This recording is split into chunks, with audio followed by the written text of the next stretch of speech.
नमो नमः मित्रों, बहुत बहुत आपका हार्दिक स्वागत हमारी ऑनलाइन कक्षा में। दोस्तों, हम कल पढ़ रहे थे कर्म कारक द्वितीया विभक्ति। उसमें हमने अकथितम च सूत्र पढ़ा था दोस्तों। उस अकथितम च सूत्र में हमने कुछ बातें की थी दोस्तों, और अकथितम च की हमने परिभाषा पढ़ी, और अकथितम च सूत्र के अंतर्गत 16 द्विकर्मक धातुएं 16 द्विकर्मक धातुओं का प्रयोग होता है, और उन 16 द्विकर्मक धातुओं के योग में कर्म कारक द्वितीय विभक्ति का प्रयोग होता है। कर्म संज्ञा होती है 16 द्विकर्मक धातुओं के योग में कर्म संज्ञा होती है और द्वितीय विभक्ति का प्रयोग होता है। ठीक है दोस्तों, तो कल तक हमने पढ़ा था दो कर्म होते हैं, एक होता है मुख्य कर्म और दूसरा होता है गौण कर्म। मुख्य कर्म को ही प्रधान कर्म भी कहते हैं और गौण कर्म को अप्रधान कर्म भी कहते हैं। अब हम आज देखिए दोस्तों, अकथितम च सूत्र के अंतर्गत कल हमने 16 धातुओं की बात की थी। आज हम धातुओं को देखते हैं और उनके उदाहरणों को देखते हैं और समझते हैं। दोस्तों देखिए, हम पढ़ रहे थे दोस्तों कर्म कारक द्वितीया विभक्ति। तो देखिए, कर्म कारक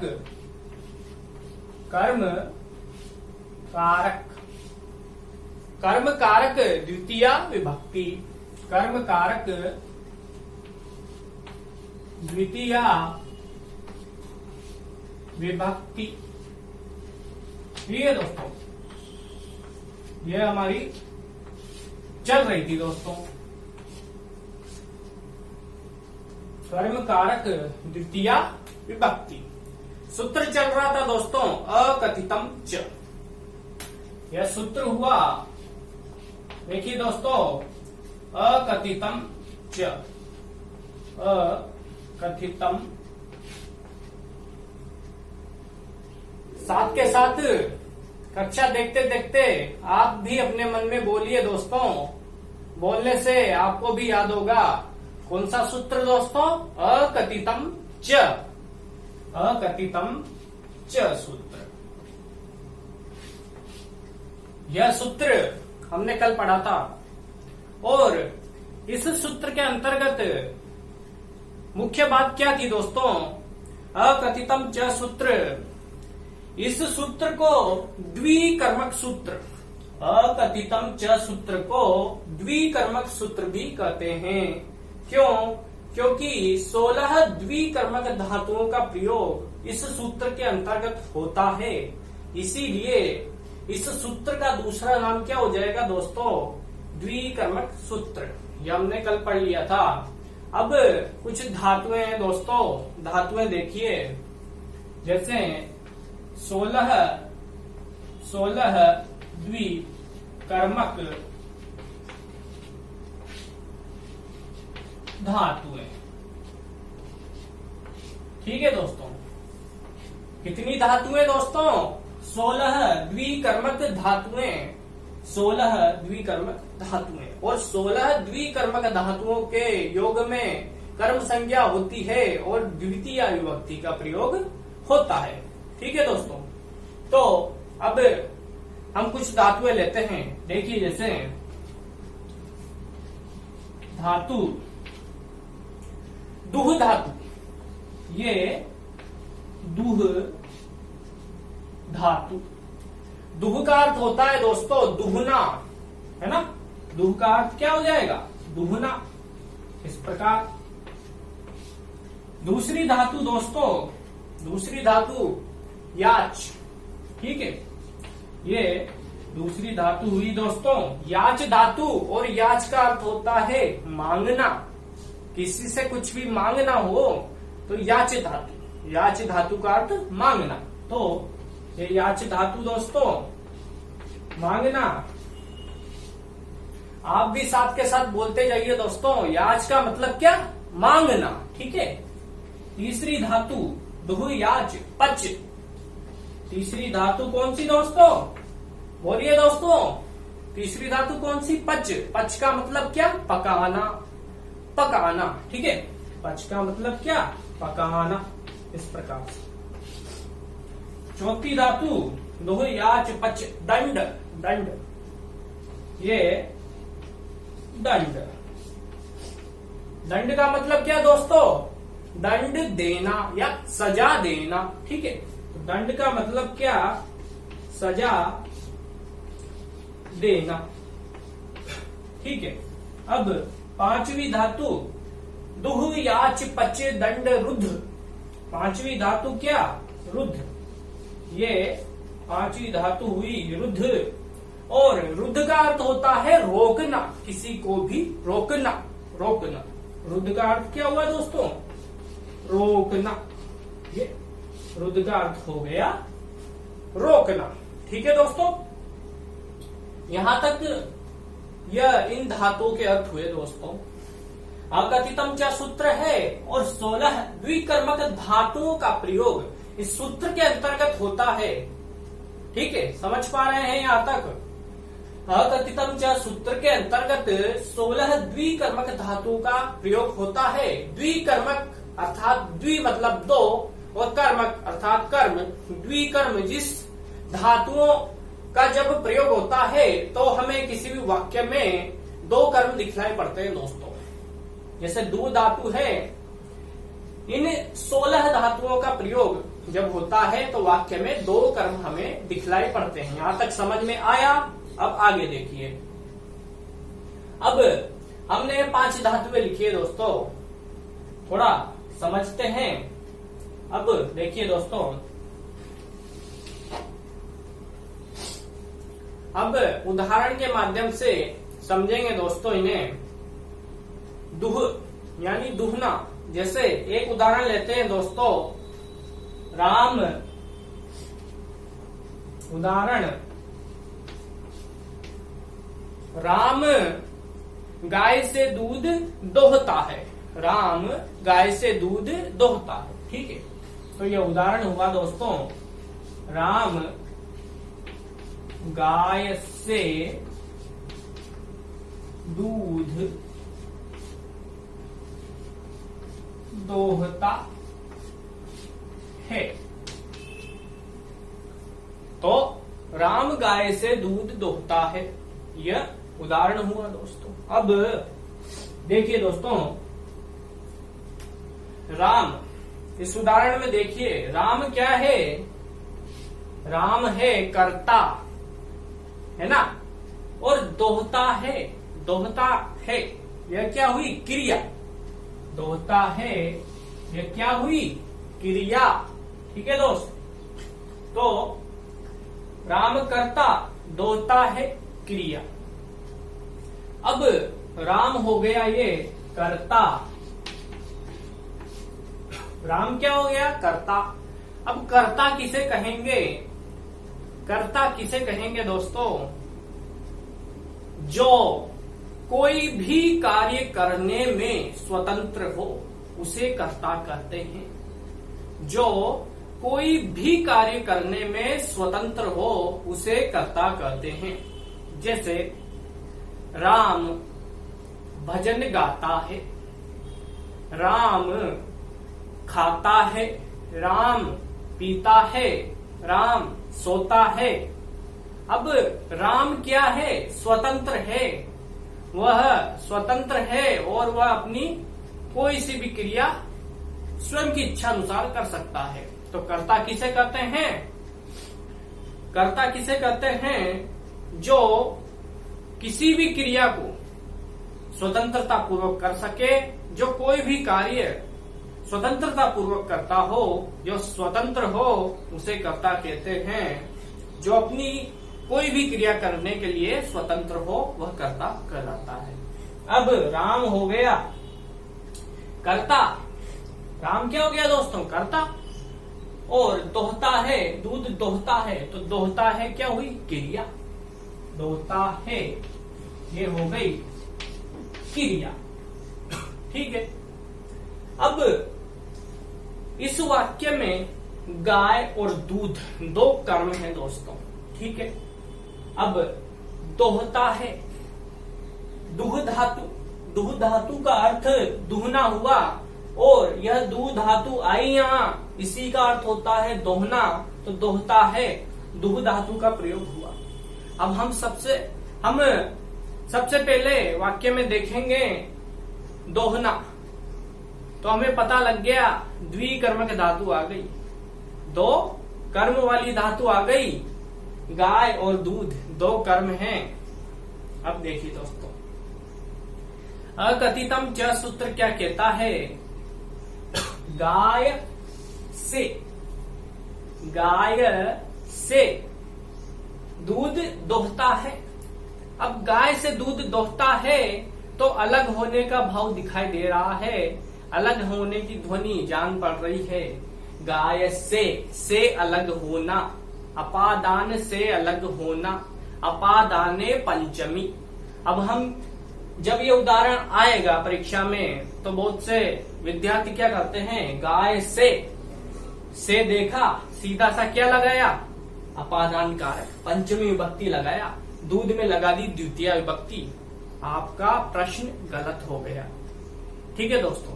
तो सूत्र क्या कहता है, अकथितम च, यह सूत्र कहता है कि अपादान आदि कारक, अपादान आदि कारकों के द्वारा विशेषित कारक की कर्म संज्ञा होती है।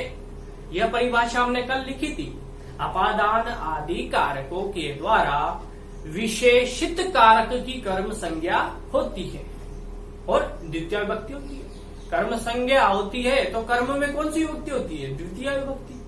तो अपादान आदि कारक द्वारा, जैसे कि यहाँ पर गाय से अलग होना अर्थ हमें नजर आ रहा है, तो हमें क्या करना है, हम क्या करेंगे, पंचमी विभक्ति लगा देंगे, लेकिन गलत हो जाएगी दोस्तों। यह कथितम च सूत्र यही कहता है कि जब अपादान आदि कारकों द्वारा, अब आदि में कौन कौन से आ गए दोस्तों, करण कारक भी आ गया, अपादान कारक भी आ गया, और अधिकरण कारक भी आ गया, सब कारक आगे द्वितीय को छोड़ करके, है ना। कर्ता तो कर्ता होता ही है दोस्तों, बाकी सब कारक आ गए।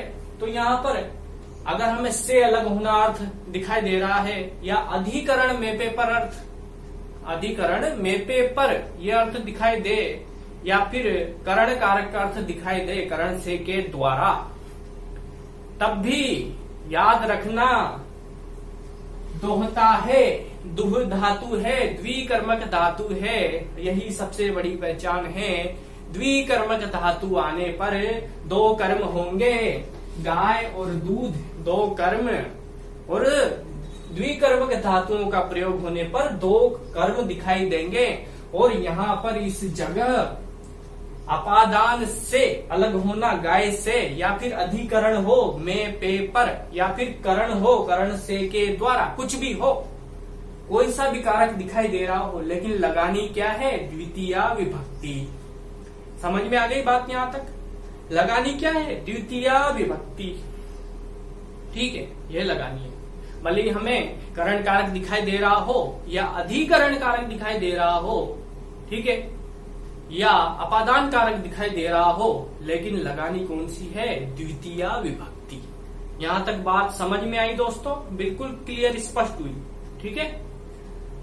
और दूध, अब देखिए दोस्तों, अब हमें पता तो चल गया द्विकर्मक धातु है तो दो कर्म होंगे, हमें ज्ञात हो गया दोहना धातु से, ठीक है। अब दो कर्म तो हो गए, अब एक गाय से और दूध दो कर्म है।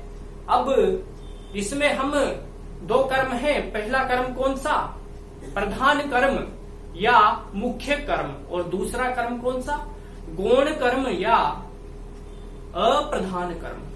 प्रधान कर्म पहला उसे ही कहते हैं मुख्य कर्म, दूसरा कर्म गौण कर्म उसे ही कहते हैं अप्रधान कर्म। अब इसमें हम कैसे पहचाने कि मुख्य कर्म कौन सा है और गौण कर्म कौन सा है, तो देखिए दोस्तों, पहले हमने पिछली कक्षा में जो पहले कक्षा हुई थी उसमें बताया था आपको कि कर्ता अपनी क्रिया के द्वारा जिसे सर्वाधिक चाहता है उसकी कर्म संज्ञा होती है, और जिसे कर्ता सर्वाधिक चाहता है वही मुख्य कर्म भी होता है। कर्ता अपनी क्रिया के द्वारा जिसे सर्वाधिक चाहता है उसकी कर्म संज्ञा होती है, और कर्म में द्वितीया विभक्ति का प्रयोग होता है, और जिसे कर्ता अपनी क्रिया के द्वारा सर्वाधिक चाहता है वही कर्म होता है, उसे ही कर्म कहते हैं। तो कर्म की परिभाषा क्या हो गई? कर्ता जिसे सर्वाधिक चाहता है, सबसे अधिक चाहता है, वही कर्म होता है, और वही कर्म मुख्य कर्म कहलाता है। समझ में आ गई दोस्तों? कर्ता कर्म किसे कहेंगे? कर्ता जिसे अपनी क्रिया के द्वारा सबसे अधिक चाहता है वही कर्म कहलाता है, और वही मुख्य कर्म भी होता है। समझ में आ गई? कर्म किसे कहते हैं? मुख्य कर्म कौन सा हुआ? जिसे सर्वाधिक चाहता है, यह कर्म की परिभाषा हुई, और जिसे सर्वाधिक चाहता है वही मुख्य कर्म कहलाता है। बाकी बचा जो दूसरा कर्म वह गौण कर्म कहलाता है। अब देखिए, राम दोहता है। क्या दोहता है? दूध दोहता है। ठीक है, तो राम दोहना क्रिया के द्वारा सबसे अधिक किसे चाह रहा है? दूध को चाह रहा है, वो गाय को नहीं चाह रहा है। राम कर्ता क्रिया के द्वारा दूध को चाह रहा है, सर्वाधिक दूध को चाहता है। दूध दोहता है, वो सर्वाधिक दूध को चाहता है, इसीलिए यह दूध हमारा मुख्य कर्म होगा। और मुख्य कर्म होगा तो इसमें द्वितीय विभक्ति का प्रयोग होगा। ठीक है, तो ये हमने मुख्य कर्म जान लिया। दो कर्म होते हैं। मुख्य कर्म की पहचान हमने आपको बता दी है। जिसे सर्वाधिक चाहे, कर्ता अपनी क्रिया के द्वारा जिसे सर्वाधिक चाहे वही मुख्य कर्म हो जाता है। राम दोहना क्रिया के द्वारा दूध को सर्वाधिक चाहता है, गाय को नहीं चाहता है। वो गाय से दूध दोहता है, तो राम दोहना क्रिया के द्वारा दूध को सर्वाधिक चाहता है, इसीलिए यह क्या हो गया? मुख्य कर्म हो गया। समझ में आ गई बात? बिल्कुल स्पष्ट हो गई, अब कोई संशय नहीं है। ठीक है दोस्तों, तो अब इसमें द्वितीय विभक्ति हो जाएगी। ये दुग्धम, ये दुग्धम। ठीक है दोस्तों,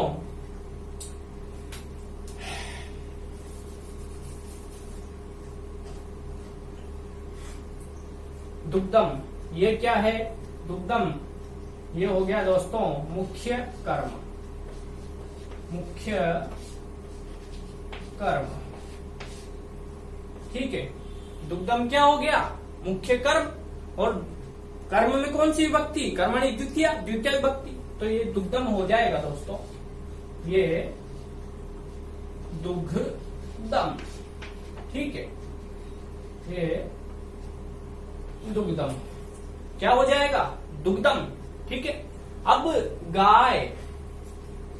गाय से अब कौन सी ध्वनि आ रही है? इसमें कौन सा कारक लग रहा है? गाय से अलग होना, अपादान कारक, अपादाने पंचमी विभक्ति, ये लग रहा है ना। लेकिन हमें लगेगा कि करण कारक है, अधिकरण कारक है, अपादान कारक है, लेकिन फिर भी द्वितीय विभक्ति का ही प्रयोग करना है। तो गाम ये हो गया गाम। गाय ये हो गया दोस्तों गौण कर्म। कैसा कर्म? गौण कर्म। ठीक है, दूध को सर्वाधिक चाहता है इसलिए वो दूध मुख्य कर्म हुआ, और गाय को वह कम चाहता है, मतलब नहीं चाहता है। ठीक है, तो गाय हो गया गौण कर्म। ये दो कर्म हो गए दोस्तों। अब समझ में आ गया आपको मुख्य कर्म कैसे पहचानना है और गौण कर्म कैसे पहचानना है। ठीक है दोस्तों, अब दोस्तों अब सबसे बड़ी बात जो बताने योग्य है, यह भी कर्म है और यह गाम भी कर्म है। दोहना क्रिया है, दोहना द्विकर्मक धातु है। द्विकर्मक मतलब दो कर्म वाली धातु, दो कर्मों का प्रयोग हुआ, पहला कर्म दूसरा कर्म, दो कर्म है। अब सबसे मुख्य बात और सबसे सरल बात और सबसे महत्वपूर्ण बात याद रखने योग्य यह है कि दो कर्म आएंगे द्विकर्मक धातुओं के योग में और दोनों ही कर्मों में द्वितीय विभक्ति का प्रयोग होगा। दोनों ही कर्मों में द्वितीय विभक्ति का प्रयोग होगा, ज्यादा सोचने की आवश्यकता नहीं है। दोनों ही कर्मों में द्वितीय विभक्ति का प्रयोग होगा। ठीक है, अब ये पूरी तरह से स्पष्ट हुआ दोस्तों। यह एक ही उदाहरण इतना समझाने की आवश्यकता इसलिए पड़ी क्योंकि सारे उदाहरण इसी प्रकार के आएंगे दोस्तों। यदि आपने एक ही उदाहरण को अच्छे से समझ लिया तो बाकी सभी उदाहरणों में द्विकर्मक धातु आएगी और दो कर्म होंगे, यही सब कुछ होगा। इसीलिए एक ही उदाहरण से हमने सब कुछ समझ लिया है। अब हमारे सामने ऐसा कोई भी उदाहरण आए तो हमें कोई दिक्कत नहीं आने वाली है दोस्तों। समझ में आ गया दोस्तों? ठीक है। दोहना क्रिया है, क्रिया का हमने नहीं लिखा है दोस्तों, एक मिनट। ये क्रिया, क्रिया क्या हो गई? एक क्रिया हो गई दोस्तों, ये क्रिया दोगदी क्रिया। ठीक है, दोगदी क्या है? क्रिया। दुग्धम हो गया कर्म, गाम हो गया कर्म, दूध को सर्वाधिक चाहता है इसलिए यह मुख्य कर्म, और गाय गौण कर्म। ठीक है, राम करता है तो राम करता है दोस्तों, तो राम की जगह क्या हो जाएगा? राम, राम, राम दोग्धी, राम गाम दुग्धम दोग्धी, राम गाय से दूध दोहता है। स्पष्ट हुआ दोस्तों। ठीक है, अब एक और उदाहरण देखते हैं दोस्तों। यह तो कौन सी धातु हो गई? दुह धातु। यह दुह धातु, दुहना, यह दुह धातु का उदाहरण देखा। अब दूसरी धातु देखिए दोस्तों, याच। याच धातु, याच माने मांगना।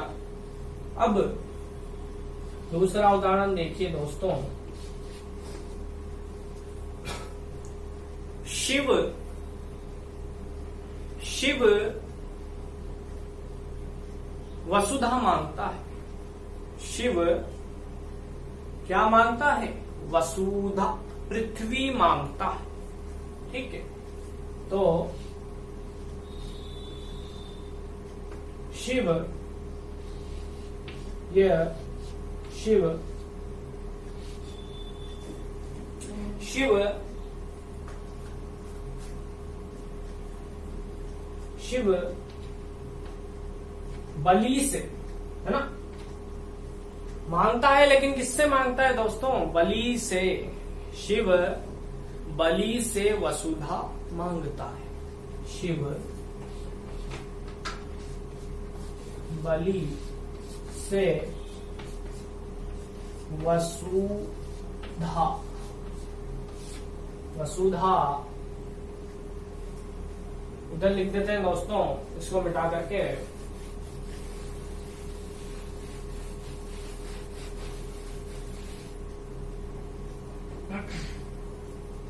उदाहरण देखिए दोस्तों, शिव बलि से, शिव बलि से वसुधा मांगता है। शिव बलि से वसुधा, वसुधा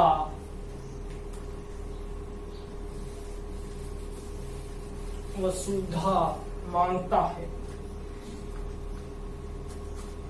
क्या मांगता है दोस्तों? वसुधा माने पृथ्वी। शिव बलि से वसुधा मांगता है। अब देखिए दोस्तों, शिव क्या है? कर्ता। मांगना, याच धातु, दूसरी धातु, ये दो धातुओं के उदाहरण हो जाएंगे दोस्तों। याच धातु, दूसरी धातु, याच माने मांगना, तो शिव बलि से वसुधा मांगता है। अब मांगना क्या है? क्रिया। मांगना क्या है दोस्तों? क्रिया। ठीक है। शिव क्या है? कर्ता। शिव क्या है? कर्ता। शिव हो गया कर्ता। और बलि, बलि से, अभी हमने देखा था दोस्तों, है ना, राम गाय से दूध दुहता है, तो गाय से, ये बलि से। समझ गए? समझ गए ना? याद आया ना? तो वसुधा। अब वसुधा क्या? वसुधा माने पृथ्वी, ये भी कर्म है। अब आप बताइए मुझे क्या होगा यहां पर? हाँ, तो शिव बलि से वसुधा मांगता है। शिव करता है, मांगता है, क्रिया है। बलि से और वसुधा, बलि से भी कर्म है और वसुधा भी कर्म है। ठीक है। तो अब शिव वसुधा मांगता है। शिव किसे मांगता है? वसुधा को मांगता है। तो शिव कर्ता अपनी क्रिया के द्वारा जिसे सर्वाधिक चाहता है, वही क्या हुआ? कर्म हुआ। यह कर्म की परिभाषा है, और वही मुख्य कर्म भी हो जाएगा। समझ में आ गई बात? शिव मांगता है, लेकिन क्या मांगता है? वसुधा मांगता है। शिव सबसे अधिक वसुधा को चाहता है, पृथ्वी को चाहता है।